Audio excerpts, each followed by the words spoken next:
Bonjour à tous et bonjour à toutes. Bienvenue donc dans notre première émission de Sound of Sea.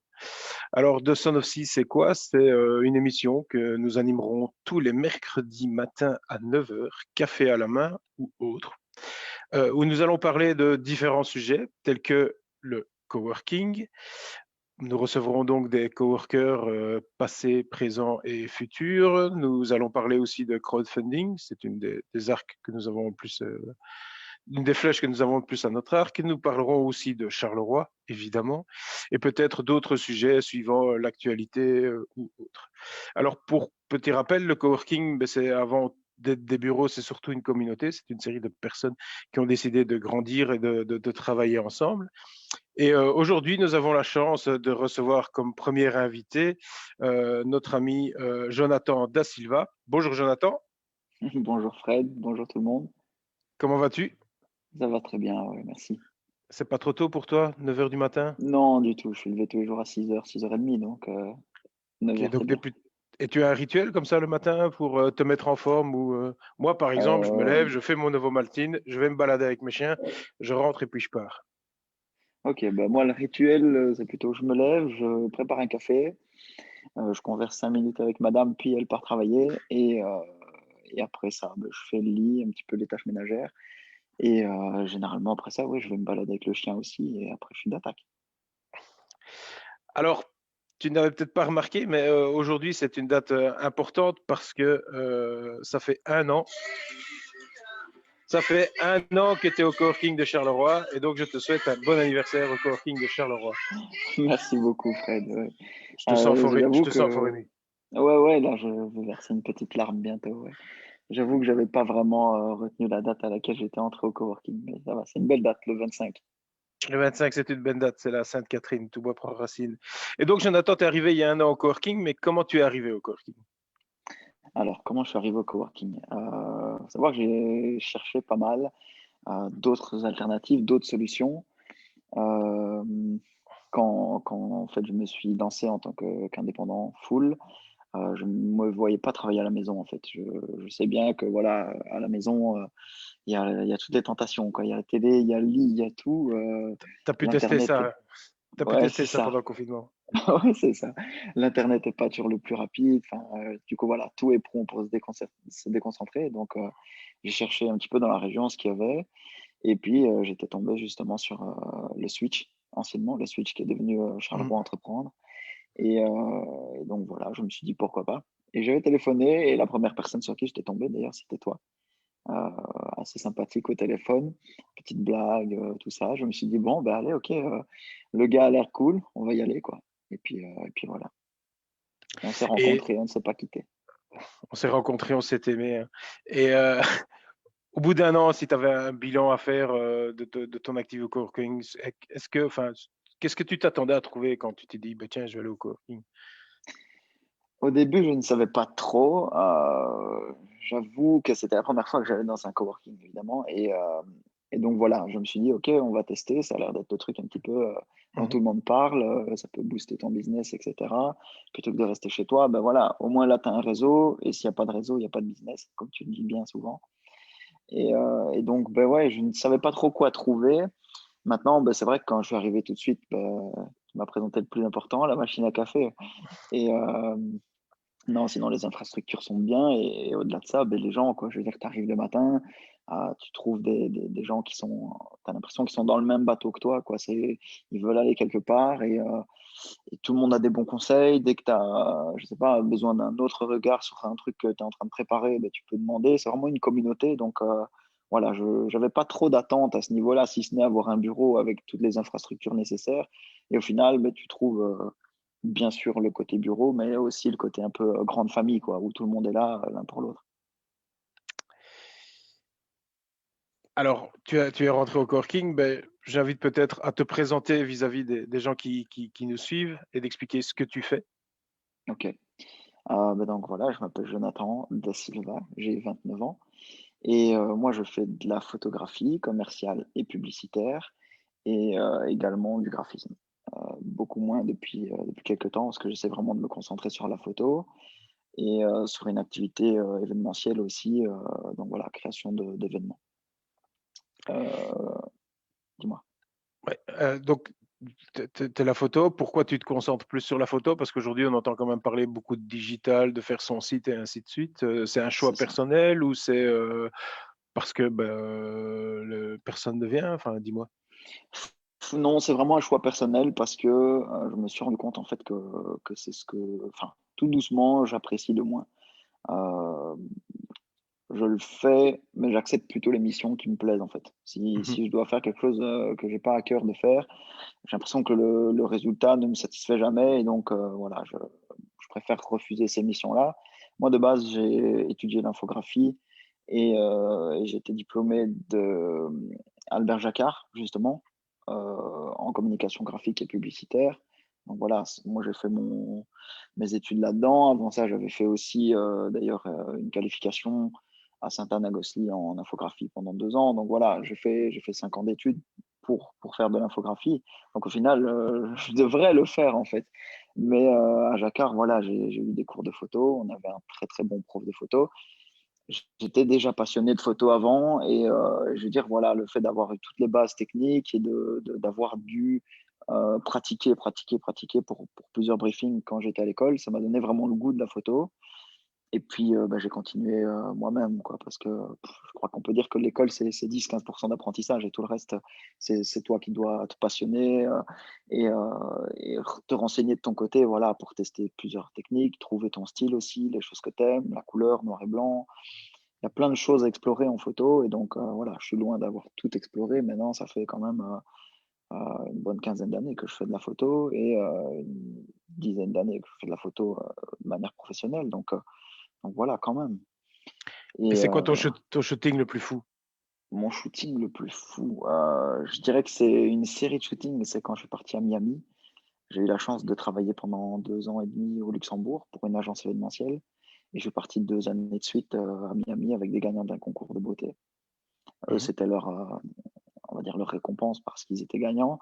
Et puis voilà, moi j'ai encadré un peu les candidats et en même temps, il fallait faire des shootings avec eux, de promotion pour les prochains candidats. Mais voilà, ouais, on a fait des shootings de malades sur Ocean Drive, on a reproduit des scènes de Step Up, on a fait des shootings en jet ski. Enfin, ouais, c'est toutes des choses que je La ne peux vie, pas oublier, quoi. la vie fut dure, Jonathan, La vie à Miami. future. La vie fut dure à Miami. Ah, futur, ouais, ouais, carrément, hein, 36 degrés, des filles en bikini, tout ça, c'était très dur, ouais, vraiment très, très dur. L'horreur, l'horreur. Courage. Je souhaite ça à personne. Et si je te montre ça, Ouais. Alors, ben, tu vois c'est de quoi on parle, évidemment. deux boîtes de whisky, ouais, évidemment. Donc, je parlais d'événementiel. C'est aussi une corde que j'ai à mon arc. C'est que j'ai suivi une formation de whisky ambassadeur et que bah, ça fait des années que j'adore le whisky. Je suis passionné de whisky, aussi de rhum, de cognac et d'armagnac. Et donc, naturellement, j'ai décidé de lancer une autre activité avec le volet événementiel qui est Spirit Experience. Et là, en fait, il s'agit de créer des événements soit de dégustation, ça peut être des salons ou des présentations pour des marques, ou des dîners en fait au whisky ou au spiritueux. Et donc là, l'idée, c'est de remplacer le vin par un spiritueux donné. Donc voilà, Tu me disais lors d'un de nos échanges que le meilleur moment pour discuter le whisky, c'est le matin. c'est Déguster le ça. whisky, c'est le matin. C'est C'est un peu entre rude, ça, 9 non? et 10 heures, c'est un peu rude, hein, c'est un peu rude. Il ne faut pas en boire beaucoup, hein, Mhm. on parle de dégustation, donc c'est 2 centilitres. Mais en fait, c'est le moment où notre langue, notre palais n'a pas encore été imprégné de tout ce qu'on va manger en fait pendant la journée. Et donc, Mhm. c'est le moment où nos papilles gustatives sont plus réceptives pour sentir vraiment toutes les subtilités des nuances du goût du whisky. Tu as déjà été en Écosse? Non, j'ai jamais été. C'était prévu pour cette année avec justement le formateur Whisky Ambassador qui est un ami à moi, qui s'appelle Régis Lemaître, qui vit en Suisse. Et non, ça a été annulé avec le Covid. Voilà. Ça, mon ami, c'est une expérience aussi hors du commun. Alors, ben, on va revenir. Pourquoi tu as appelé ça We Are Black Box? Alors pourquoi ça s'appelle We Are Black Box? Black Box, à la base, c'était mon idée. Je voulais créer ça quand j'étais encore aux études. Et donc, j'ai commencé à y réfléchir de plus en plus. Et Black Box, ben voilà, ça vient du côté photo, justement, la caméra obscura. qui est vraiment l'essence même de la photo. Mais je suis pas très, très italien, je suis plutôt anglophone et donc voilà, ça Mm. s'est traduit en black box. J'avais pensé aussi à l'avenir en me disant que black box, ben voilà, c'est la boîte noire, on peut tout faire sortir de cette boîte, que ce soit de l'événementiel, que ce soit de la photo, du graphisme et que sais-je encore. Et puis, c'est devenu We Are Black Box parce que on était deux. Enfin, j'ai un ami qui s'est greffé à ce projet-là. Et puis voilà, il est parti de son côté, lancer ses propres expériences, mais c'est resté We Are Black Box. Et au final, si demain, je ne suis plus tout seul, mais qu'on est 10 parce que le business fonctionne à mort, ben, ça sera toujours We Are Black Box.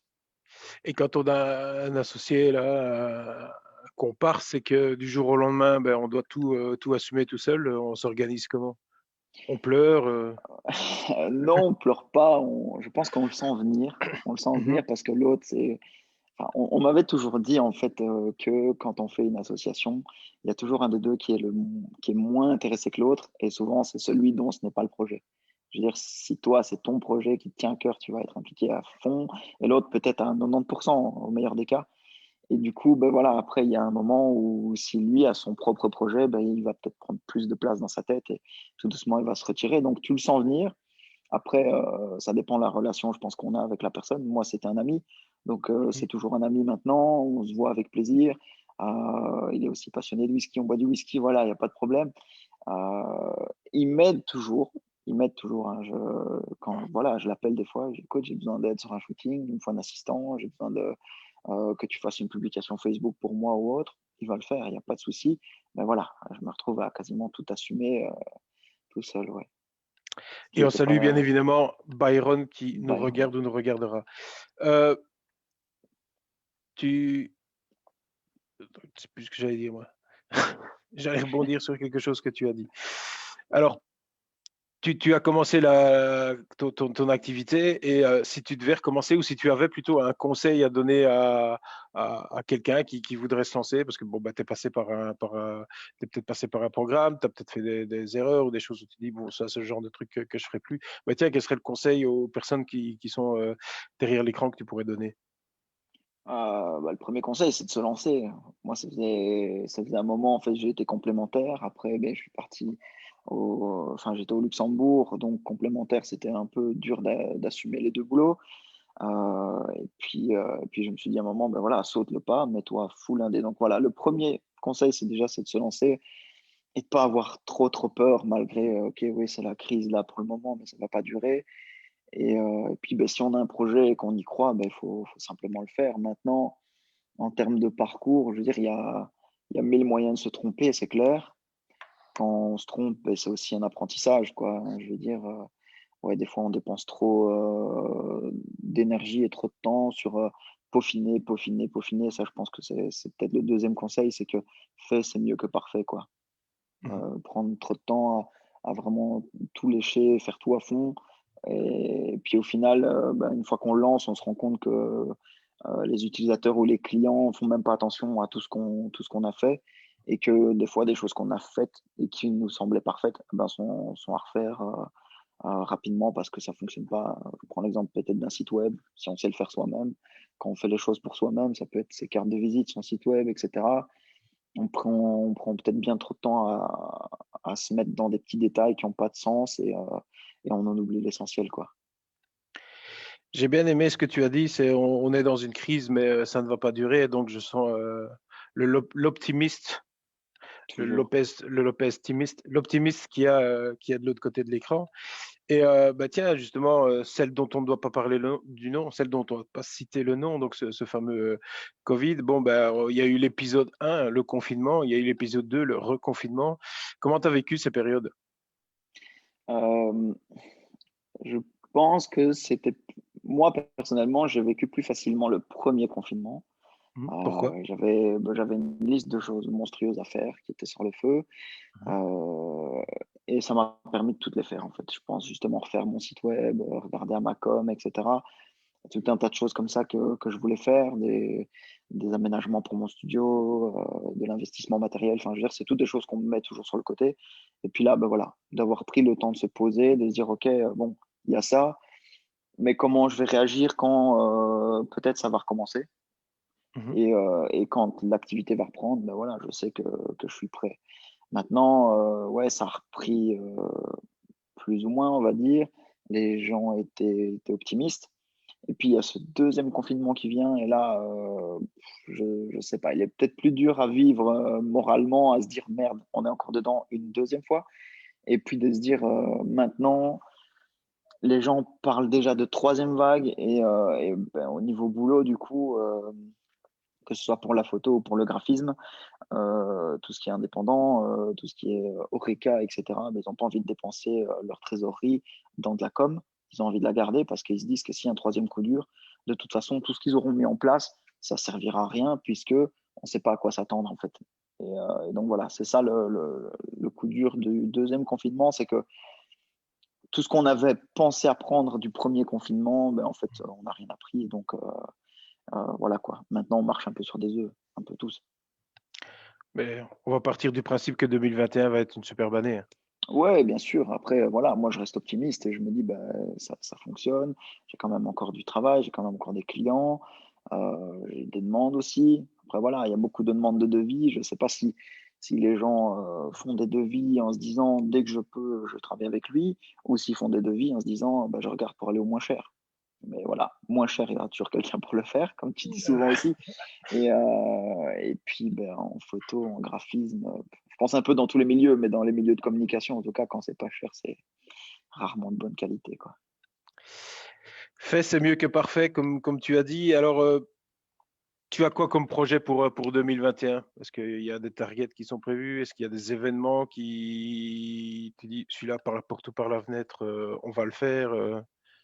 Bah, écoute, de base, pour 2020, ici, il y avait un salon du whisky qui était prévu à Namur, Mmh. donc un salon assez grand et il y avait un salon, d'embouteilleurs indépendants que j'avais prévu à Spa, qui lui aurait été un plus petit salon, mais voilà, ça c'est pour le côté événementiel, on va dire. Ça a été annulé, je devais partir, animer des salons à Paris, à Genève, bah, ça aussi ça a été annulé. Donc j'espère que voilà, tout ce qui est en tout cas, dégustation de whisky, tout ce qui est animation, salon et cetera, ça va pouvoir reprendre parce que, bah, ouais, tous ces projets-là qui étaient sur le feu, pour lesquels j'ai investi beaucoup d'énergie à créer des dossiers, des marchés, des marques et cetera, bah, que ça puisse se relancer. Et puis, bah, pour le côté photo, bah, on espère toujours plus de clients et toujours plus grand, quoi. Voilà. Tu peux toujours faire des photos de moi si tu veux. Mais, non, mais blague à part, en termes de on parle beaucoup de faire de enfin, moi, j'ai un copain qui vend du vin et il fait des dégustations, en live comme on se Mmh parle là mh. maintenant.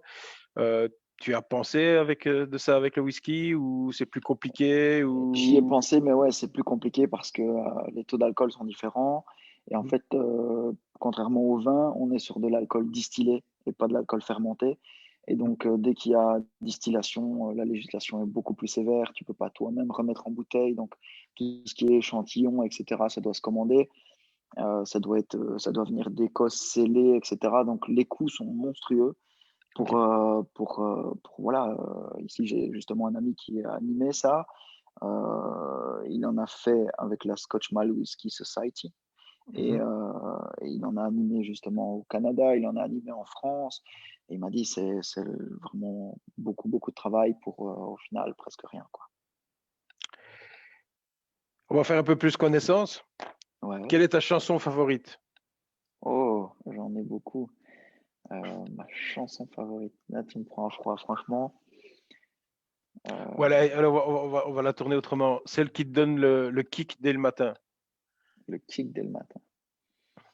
J'en ai beaucoup. Je vais peut-être dire que, j'écoute vraiment de tout donc, je dirais souvent c'est du rap. Voilà, j'aime beaucoup le rap, j'aime beaucoup, Youssoupha par exemple. Donc voilà, on va dire que c'est le genre de musique que j'écoute qui me démarre le matin, ouais. Une citation qui te colle à la peau? Heu, une citation qui me colle à la peau. Là aussi, j'en ai plusieurs, mais je j'ai souvent le «fait, c'est mieux que parfait» que j'utilise, Mmh. quotidiennement parce que j'ai justement, moi, tendance à vouloir toujours faire trop les choses, trop bien les choses et donc je perds trop de temps. Donc voilà, ça, je dois le garder à l'esprit. Sinon, une citation, que j'ai aussi en tête, c'est que exister, c'est un fait, mais que vivre, c'est un art. Et donc, ça veut dire qu'il faut aussi savoir profiter de la vie et pas s'enfermer non plus trop dans les futilités, et penser argent, argent, argent et boulot, boulot, quoi. Je veux dire, il faut prendre le temps de vivre aussi sur le côté, Ça prend encore plus de sens en cette période-ci. dans C'est quoi cette le dernier période. bouquin que tu as lu, Jonah? Alors, ça s'appelle Entrepreneur de légende. J'ai la couverture ici que je peux vous montrer. Voilà, les entrepreneurs de légende. Nickel. Je conseille, je conseille. Donc, c'est un bouquin qui parle de certains des plus grands entrepreneurs. Ils n'ont pas pu tous les lister, évidemment, mais on passe de Thomas Edison à Henry Ford, Steve Jobs, Jeff Bezos, Elon Musk. Voilà, Jeff Bezos, pardon. Il y en a vraiment énormément dans le bouquin. Et ça donne un petit peu l'historique de d'où ils ont grandi, comment ils ont eu, pour certains, leur idée et comment ils ont appliqué leur idée, en fait, surtout. Et en fait, on se rend compte que ça part souvent de rien ou du constat d'un souci et qu'ils avaient envie de régler un souci qui, eux, les dérangeait. Et puis voilà, ils ont fait fortune comme ça. Je te remercie, Jonathan, pour cette demi-heure passée ensemble. Je te remercie d'avoir ouvert le bal de This is a Sound of Sea. Je te remercie aussi pour tout ce que tu apportes à la communauté du coworking. J'espère qu'on se reverra très bientôt. Et pour nos auditeurs, donc c'était la première de This is a Sound of Sea.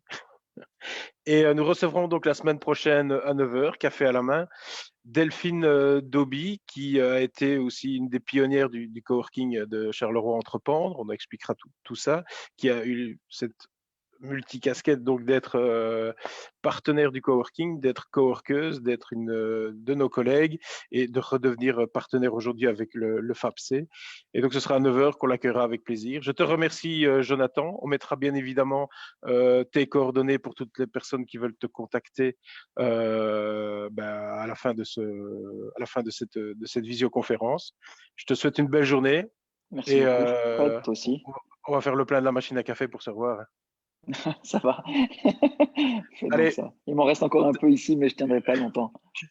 à bientôt, Jonah. À Salut, bientôt. Abilou. Ciao, ciao. Ciao.